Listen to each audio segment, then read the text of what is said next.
छत्रपती शिवाजी महाराज आणि छत्रपती संभाजी महाराज यांच्याबद्दल अवमानजनक वक्तव्य करणारा तसंच इतिहास अभ्यासक इंद्रजित सावंत यांना धमकी देणाऱ्या प्रशांत कोरटकरला अखेर जामीन मंजूर करण्यात आलाय। जामीन मंजूर करताना 50,000च्या जात मुचलक्यासह पोलीस चौकशीला हजर राहणं तसंच फिर्यादी आणि साक्षीदारांना न धमकावणं अशा अटीही घालण्यात आल्या आहेत। जामीन मिळाला असला तरी कोरटकरला आणखी 2 दिवस कळंबा जेलमध्येच मुक्काम करावा लागू शकतो। ज्या कनिष्ठ कोर्टासमोर जामीनदार उभा करायचा असतो त्या कनिष्ठ कोर्टाचं प्रमोशन झाल्यामुळे ते कोर्ट रिकाम आहे। त्यामुळे उद्या सुट्टीच्या दिवशी इन्चार्ज कोर्ट उपस्थित राहिलं तरच कोरटकरच्या जामिनाची प्रक्रिया पूर्ण होऊ शकते।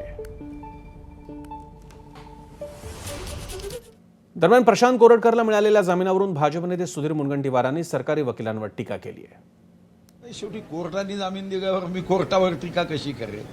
फक्त वकिलांनी योग्य बाजू मांडली की नाही सरकारी तेवढा तपासल्यावर मी प्रतिक्रिया देऊ शकेल। पण कोर्टाने निर्णय दिला त्या निर्णयावर जर मी टीका टिप्पणी करणं मला वाटतं काही योग्य नाही। फक्त हे बघावं लागेल की सरकारच्या वकिलांनी बाजू मांडताना कुठे हयगय केलेली नसावी। एबीपी माझा, उघडा डोळे बघा नीट।